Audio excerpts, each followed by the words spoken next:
Bon, bonjour à tous, donc moi c'est Anthony Cigogne. Donc aujourd'hui je vais vous présenter le déploiement et la gestion d'un site web avec Rancher. Donc, je vais reprendre un peu ce qu'a dit Valentin par rapport à Docker Compose, parce que Rancher c'est aussi un orchestrateur, mais qui dispose d'une interface web, donc il ne va pas forcément s'adresser au même public. Et peut-être plus simple pour appréhender, on va dire, les concepts de Docker. Voilà. Donc les différents objectifs de cette présentation, c'est de vous montrer un peu comment on déploie un site web. Donc je vais faire des petits rappels sur les infrastructures de sites web et je vais vous montrer comment on fait ça avec une solution basée sur Docker et Rancher. Je vais montrer les avantages et les inconvénients de la solution. Donc c'est pas une solution miracle, hein. Je pense qu'il y a des types de sites qui sont pas forcément adaptés, où on n'a pas forcément besoin d'utiliser Docker et Rancher, enfin Docker du moins. Euh, voilà. Donc avant de passer dans le vif du sujet, je vais me présenter un petit peu. Donc je suis docteur en informatique, donc ça fait environ 10 ans que je navigue entre la recherche et le développement. Et début 2016, je suis passé freelance, donc à travers mon entreprise indépendante ByProg. Et au cours de cette année de freelance, je me suis un peu intéressé à Docker et à Rancher aussi par la suite. D'abord à titre personnel, donc pour mes petits projets donc, que j'héberge chez moi. Et ensuite, à titre professionnel, donc je l'ai mis en place pour un client, donc la solution Docker et Rancher, il y a quelques mois. Donc ça tourne très bien et cette présentation, c'est un peu un retour d'expérience par rapport à cette solution. Alors, donc le sommaire, donc je vais d'abord présenter un peu l'infrastructure d'un site web. D'abord sans Docker, puis avec Docker. Je passerai ensuite à la présentation de l'orchestrateur Rancher. Donc on verra comment ça marche, une petite démo. Et ensuite, on verra comment on déploie donc, les différentes briques de l'infrastructure d'un serveur web et comment on met à jour nos briques. Et enfin, les différents cas d'utilisation de la solution, pour quel type de site on utilise cette solution. Donc voilà une infrastructure standard d'un site web, donc c'est très minimal, hein, donc il y a quelques briques. Donc on a la brique base de données qui va contenir, par exemple sur un site e-commerce, les comptes utilisateurs, des fichiers, enfin tout ce qu'on veut, des fiches produits. Cette base de données va être reliée à une autre brique donc, qui va être le site web. Donc on a des WordPress, des Drupal, des sites en Python, en PHP. Donc ça c'est les fichiers qui composent notre site, inclus HTML, JS, les styles. Au-dessus de cette brique site web, on a le serveur HTTP, donc qui va être un peu l'interface entre le serveur web et la requête de l'utilisateur, enfin du visiteur. Et au-dessus de ce serveur HTTP, on va avoir une couche HTTPS, donc des certificats de sécurité. Euh, voilà, on verra tout ça par la suite. Et aussi une autre brique qui peut être intéressante pour n'importe quel type de site, l'outil d'analytics. Donc on a Google Analytics, on a Piwik. Donc là, dans ce cas-là, c'est Piwik, évidemment, puisque Google Analytics c'est une solution cloud, alors que Piwik, il va falloir l'installer comme n'importe quelle brique sur le serveur. Donc voilà, donc ce serveur doit rendre finalement une réponse adaptée à la requête du visiteur. Donc si je tape byprog, j'ai envie d'obtenir ma page byprog.com. Alors, si avant, donc ça c'est l'infrastructure standard, donc on doit installer chaque logiciel sur notre serveur, donc c'est ce qui se faisait classiquement. Maintenant avec Docker, donc on va installer plutôt des containers, donc des services, on va lancer des services.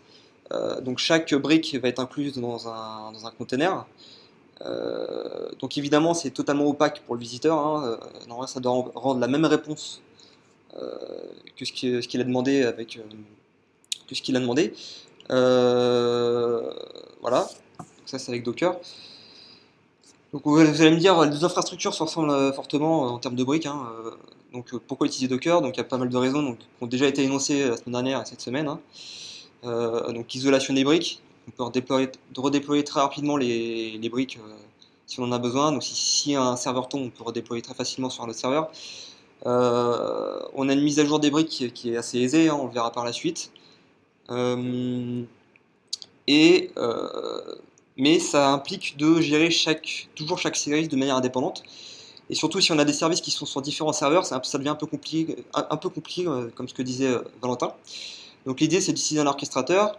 Et donc celui que je vais vous présenter, c'est Rancher, qui dispose d'une interface web. Voilà. Donc cet orchestrateur va permettre de gérer chaque container. Donc il va avoir un lien avec chaque container.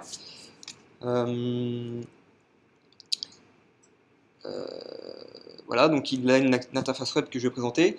Cette interface web est assez ergonomique et efficace, hein, on verra. Le serveur Rancher est lui-même un container Docker, donc il faut déjà avoir Docker installé sur une machine, sur un serveur. La particularité de cet orchestrateur, c'est qu'il y a un catalogue de containers qui est disponible en ligne. Donc on peut installer un container, lancer un service en 2 clics.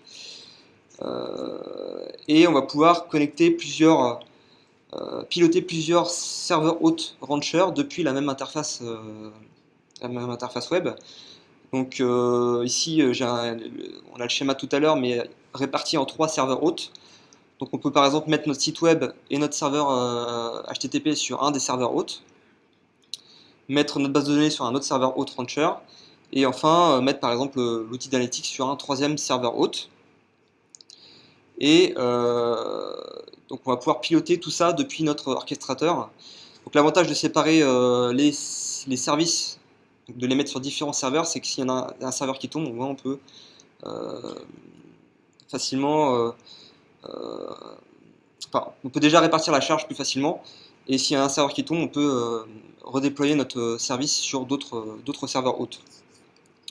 Voilà, toujours de manière opaque pour le visiteur. Donc je vais montrer un peu l'interface de Rancher, l'interface utilisateur. Donc, ici dans notre stack de services, on a 3 services actifs. Donc on peut revoir un peu le même schéma que j'ai montré dans l'infrastructure là. C'est que le serveur HTTP est relié au site en Python, et le site en Python est relié à la base de données. Donc on voit que les serveurs sont actifs, normalement tout va bien. Une autre vision des choses, c'est sous forme de liste. Donc on a nos 3 services, base de données, serveur HTTP et site Python. Toujours le statut du service à gauche. En 3e colonne, on a le type d'image qui a été lancé pour ce service. Donc par exemple pour la base de données, c'est MySQL avec une version 8, avec un port 3306, donc le port standard de MySQL qui est ouvert. Le site en Python, donc c'est mon image, c'est l'image de mon site pro, ouvert sur le port 5000. Donc ça c'est uniquement pour les tests, hein. Donc ici c'est en localhost, hein, je précise. Et le serveur HTTP, donc c'est un Nginx, ouvert sur le port 80. Donc voilà, ça c'est pour cette vision des choses, donc le dashboard de nos services. On peut, depuis ce dashboard, très facilement redémarrer un service. Donc on va sur la droite, là, les 3 petits points. On a redémarré le service, stopper le service, supprimer le service, et on verra aussi par la suite comment on clone un service. Donc c'est dupliquer un service finalement. Voilà. Et on peut aussi, il y a le bouton upgrade, donc c'est assez utile quand on veut mettre à jour notre service. Par exemple pour la version, mettre à jour les variables d'environnement, mettre à jour les volumes. Voilà, donc on verra ça aussi par la suite. Une autre chose qui est assez intéressant, c'est quand on clique sur un des services, donc on atterrit sur la page du container. Donc on a les mêmes informations que dans la page précédente, avec d'autres petites choses qui sont intéressantes. Donc on a l'IP du container dans le réseau lancé par Rancher. Et à droite des statistiques sur la charge en CPU, en mémoire, en réseau et puis en disque aussi du container. Donc ça permet si on a trop de charge sur un service, on peut par exemple dupliquer ce service ou lancer un autre service pour donc gérer la charge sur ce service. On a autre chose aussi assez intéressante, c'est à droite, toujours sur les 3 petits points, on peut exécuter un shell, donc lancer un terminal sur le service, donc sur le container, et voir aussi les logs du container, donc c'est pratique pour débugger, voir les infos, qu'est-ce qui se passe sur le container, est-ce qu'il y a besoin de le redémarrer. Voilà. Donc, je repasse sur... Voilà un peu pour l'interface utilisateur, donc on va revoir ça par la suite parce qu'on va faire une petite démo de déploiement d'un serveur web. Donc toujours nos briques, hein. Donc là c'est un déploiement sur un seul serveur. Donc toujours les mêmes briques hein, que tout à l'heure, donc la base de données, le serveur HTTP, le site web, le protocole HTTPS et l'outil Analytics. Donc je présenterai les trois premières briques, hein, les deux autres, donc protocole HTTPS ça va être un peu compliqué en local, et l'outil Analytics un peu long à lancer, donc je l'ai déjà fait. Donc on va s'attaquer d'abord à la base de données. Donc, oui, avant, donc, je décris un peu les différentes briques que j'utilise. Hein. Bon, pour le site web, c'est un site en Python qui est basé sur le micro-framework Flask. C'est un framework qui permet de développer assez rapidement des sites en Python, adapté plutôt aux petits sites. Une base de données MySQL, un serveur HTTP, donc c'est Nginx, le protocole HTTPS, donc Let's Encrypt, j'y reviendrai, l'outil d'analytics, donc c'est Piwik. Voilà, donc première étape, donc c'est d'installer le service de base de données.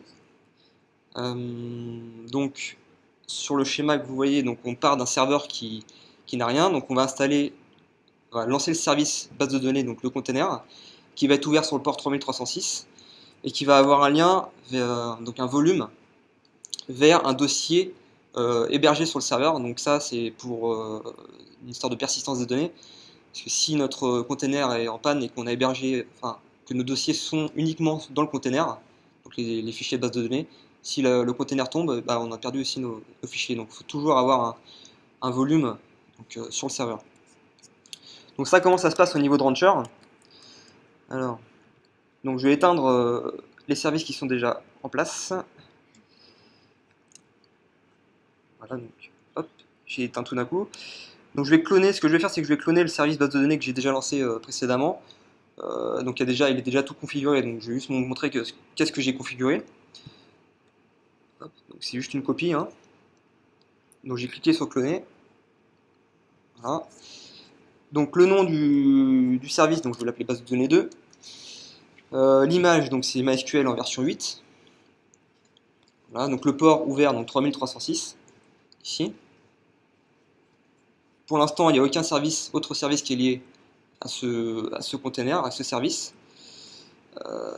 Donc des variables d'environnement, par exemple ici, on a le mot de passe MySQL root. Et le volume que j'ai énoncé, donc un lien entre notre disque et le disque, un disque virtuel finalement dans le container. Voilà. Donc on n'a plus qu'à cliquer sur Create. Donc notre service va être activé en quelques secondes. Donc on a le statut du service à gauche là.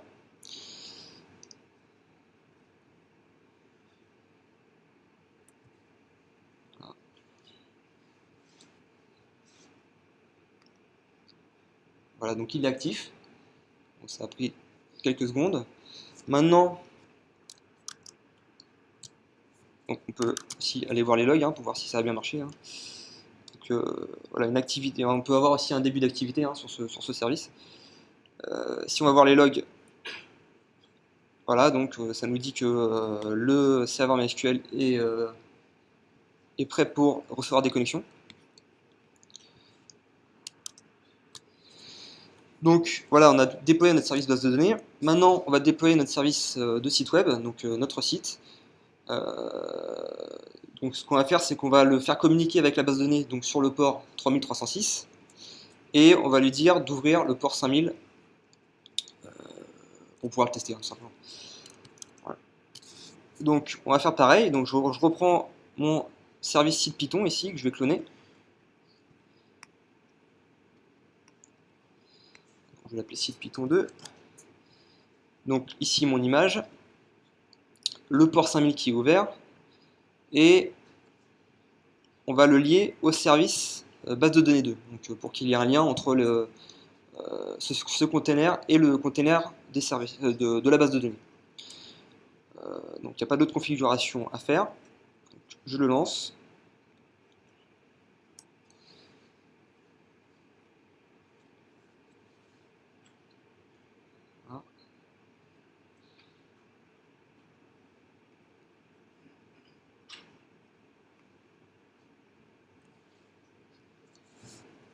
Voilà, donc il est actif normalement, donc on peut aller tester, hein. Si je vais sur localhost 5000, hop. Des fois ça prend un peu de temps, je sais pas pourquoi.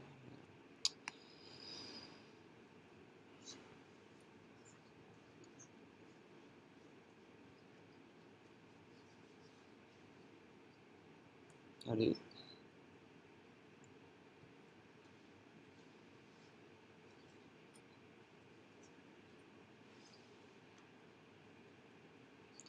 Désolé pour l'attente. Ça devrait marcher.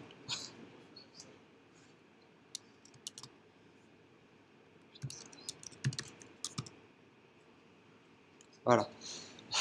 Merci. Donc voilà notre site donc, qui est lancé sur le port 5000. Voilà. Hop, donc maintenant qu'on a lancé notre site Python, on va lancer le serveur HTTP, donc, qui va être lié au site Python par le port 5000 et qui lui va être ouvert sur le port 80. Donc de la même façon, pour la troisième fois, je vais cloner mon serveur HTTP, je vais l'appeler serveur HTTP2, c'est une image Nginx, ouvert sur le port 80. On va le lier à notre site Python 2. Donc on lui a donné un nom hein, pour que ça communique. Ici j'ai défini aussi un volume hein, que j'ai pas noté dans le schéma. C'est la configuration de Nginx. Hein. Voilà. Et donc je vais le créer aussi de la même façon.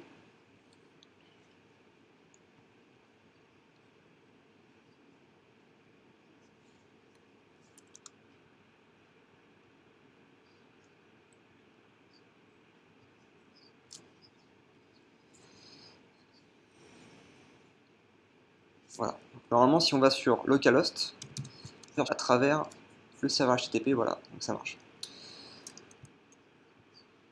Voilà, donc vous pouvez voir que c'est assez simple quand même hein, de déployer avec un rancher, hein, donc un service, donc n'importe quel service.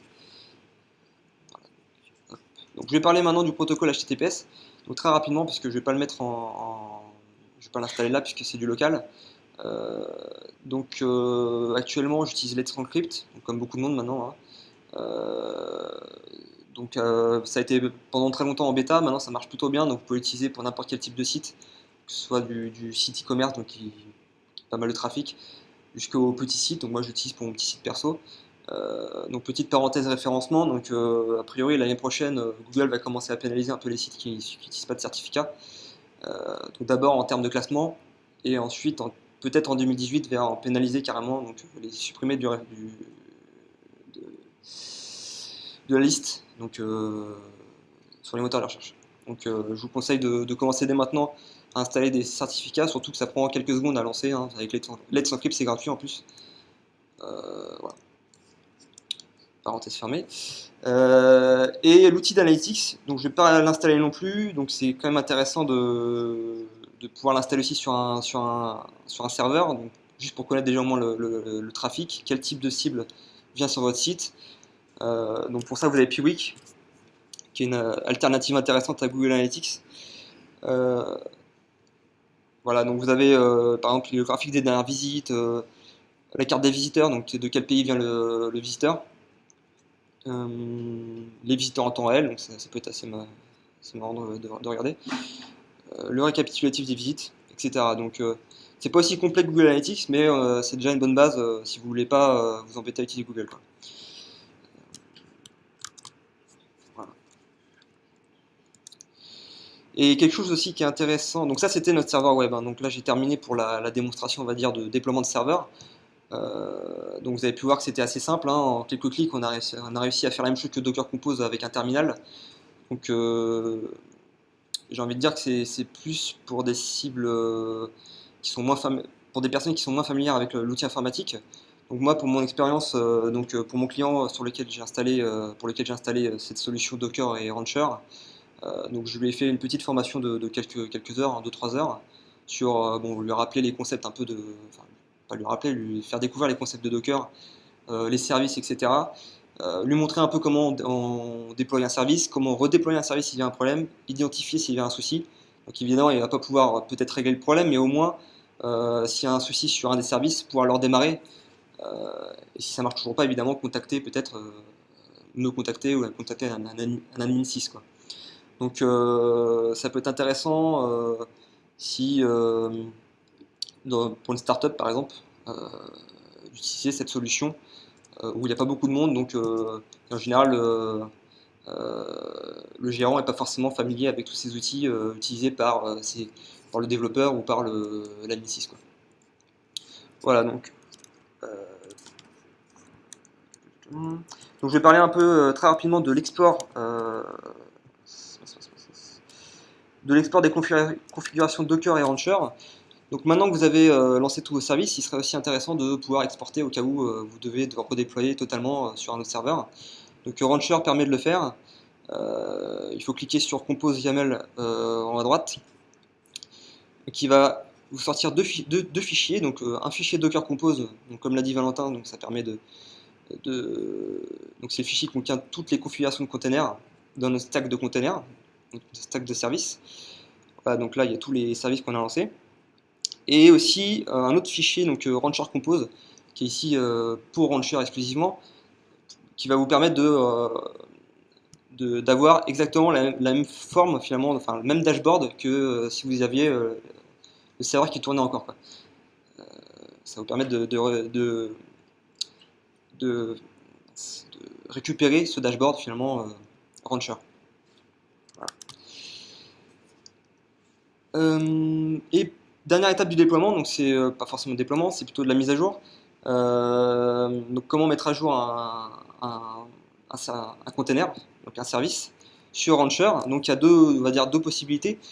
Donc c'est de modifier manuellement la version du container utilisé, enfin de l'image utilisée. Donc on va cliquer sur Upgrade par exemple là. Voilà. Donc ici par exemple MySQL, on a mis à la main qu'on voulait la version 8, donc ça ne va jamais changer.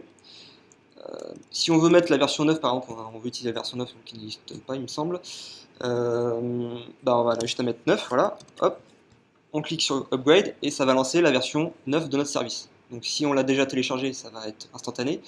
Si l'image MySQL 9 n'est pas sur votre serveur Docker, ça va la télécharger et ensuite ça va le lancer presque instantanément. Maintenant il y a une autre solution, donc, plutôt pour le site web, vu que vous le mettez souvent à jour par exemple, si vous le mettez souvent à jour, c'est de ne pas mettre de version et de laisser le Always Pull Image Before Creating en coché. En fait, ce que ça va faire, c'est que dès que vous allez cliquer sur, si vous mettez à jour votre container ou si vous le créez pour la première fois, ça va le mettre à jour. Ça va le mettre à jour dès que vous allez cliquer dessus en fait. Je sais pas si je fais très clair.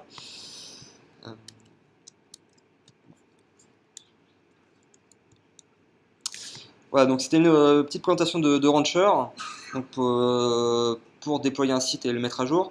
Donc maintenant, je vais parler un peu des cas d'utilisation de Rancher, enfin de la solution Docker et Rancher, donc les avantages et les inconvénients.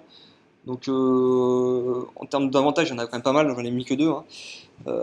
Donc comme je l'ai dit, l'UI de Rancher est assez intuitive, ergonomique et plutôt efficace, donc même pour un néophyte. On peut déployer très rapidement des briques en utilisant l'UI de Rancher. Voilà, donc en inconvénient, j'en ai mis deux, mais ça concerne plutôt Docker et pas Rancher. Donc c'est souvent la taille souvent élevée des images de containers. Donc comme l'a dit Mathieu, il faut penser à optimiser vos images. Sinon, vous pouvez vous retrouver avec des sites en Python light, donc faits avec Flask par exemple, qui normalement font 10 MO et des images qui font 1 giga parce qu'on n'a pas pris la bonne image de départ. Voilà, il faut penser à l'optimiser. Et si je dirais qu'il y a quand même un temps de configuration qui est assez élevé, le temps de configuration initial du déploiement. Donc, par exemple, pour Nginx, on doit quand même configurer Nginx, c'est-à-dire qu'on doit modifier le fichier de configuration. Modifier le fichier de configuration, donc on a quand même un temps de configuration non négligeable. Non négligeable. Donc, c'est pas une solution miracle, on n'a pas des choses qui sont faites en 5 secondes. Donc, voilà. Donc, bon, ensuite, dernier point, donc en ayant vu cette démo et puis les avantages et les inconvénients, pour quel type de site il vaut mieux préférer cette solution, donc Docker et Rancher. Donc je dirais que pour les sites e-commerce, donc un nombre important de visites quotidiennes, donc un fort trafic, ça peut être intéressant. Parce que si on a une brique qui tombe, on peut la redéployer assez rapidement. Donc si c'est la base de données, hop, on restart ou alors on crée un autre service sur un autre serveur. Et notre base de données est toujours active, donc presque opaque pour le visiteur. Un deuxième type de site, ça serait si on a beaucoup de sous-domaines et que chaque sous-domaine est un site. Donc par exemple, on peut avoir pas mal de WordPress, donc un WordPress par sous-domaine, blog.google.com ou je ne sais trop quoi. Euh, donc on va avoir beaucoup de briques à gérer. Donc c'est intéressant de pouvoir piloter toutes ces briques depuis une seule et même interface, et en l'occurrence une interface web. Et troisième type de site, je dirais, c'est ceux qui ont beaucoup de briques à gérer, euh, qui ont des modifications régulières sur les briques. Si vous mettez souvent à jour votre site, donc par exemple pour un logiciel qui dispose d'une UI, euh, donc les logiciels sur le cloud, donc on modifie souvent les briques, donc ça peut être intéressant d'utiliser Rancher et Docker, parce que comme vous l'avez vu, c'est assez simple de mettre à jour un service, quoi. Donc avec la version la plus récente. Donc si vous voulez aller plus loin, donc j'ai mis quelques liens. Un premier lien, donc un article du journal du net, qui s'appelle Pourquoi dockeriser son site web. Donc le site parle de lui-même, hein. C'est un article assez intéressant de plusieurs pages où il y a plusieurs intervenants, donc du gérant de start-up qui passe par un prestataire qui utilise Docker. Euh, il y a aussi le prestataire qui vend sa solution Docker. Et aussi les développeurs qui utilisent Docker au quotidien. Donc différents points de vue, donc ça peut être assez intéressant de le lire. Un deuxième point, qui n'a rien à voir, donc c'est une petite pub pour Valentin là, du coup, par rapport à son logiciel d'automatisation de déploiement d'un site web, donc, qui vous a présenté précédemment. Et aussi d'autres orchestrateurs, donc c'est intéressant d'aller voir aussi comment marchent les autres orchestrateurs. Donc on a Docker Swarm, celui de l'orchestrateur de Docker, et Kubernetes, donc édité par Google, et que va vous présenter Michael par la suite. Voilà. Donc si vous avez des questions.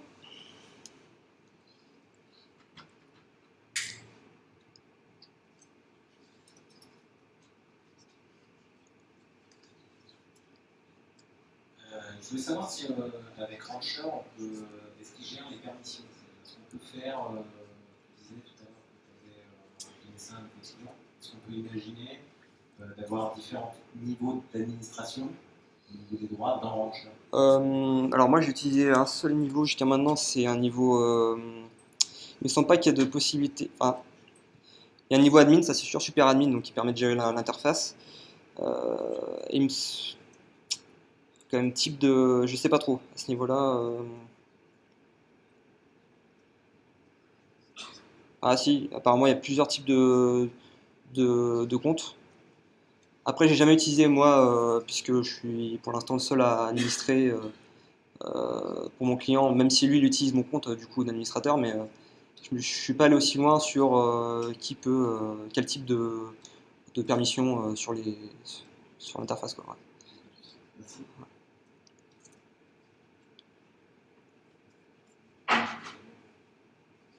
Peut-être question.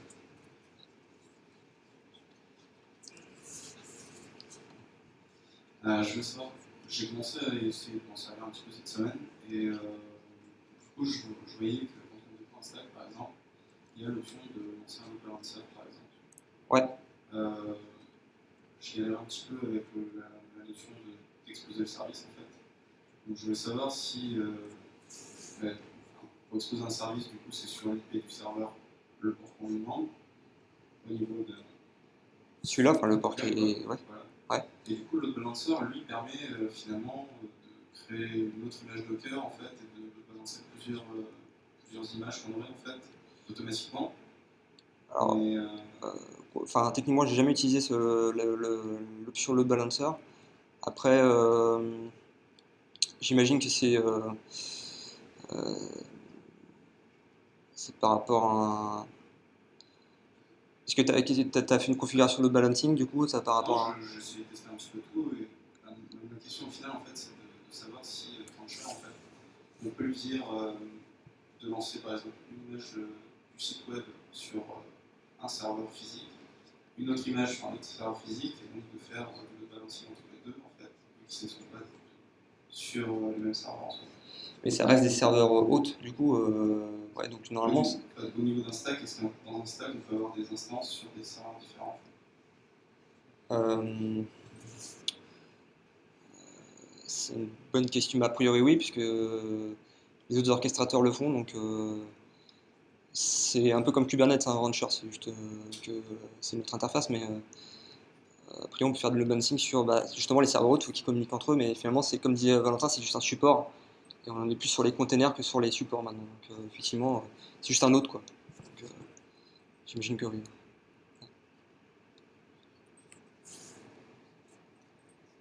Oui, je voyais tout à l'heure, on voyait les consommations un petit peu de ressources CPU RAM. Ouais.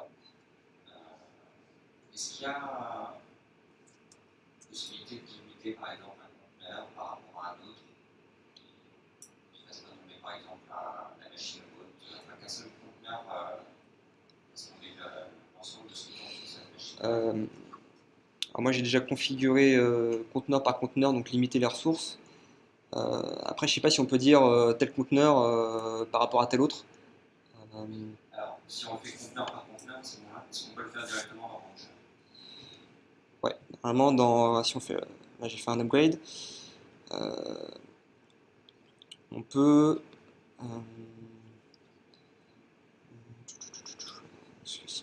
memory limit par exemple pour limiter la mémoire. Donc c'est toutes les options qui sont en bas là, enfin security, host, etc. Donc là on peut vraiment limiter les ressources utilisées par le container, par le service. Euh, donc le CPU, la mémoire, etc. quoi.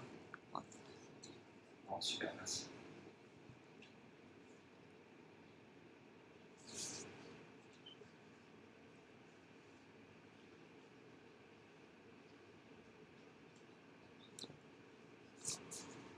Merci beaucoup.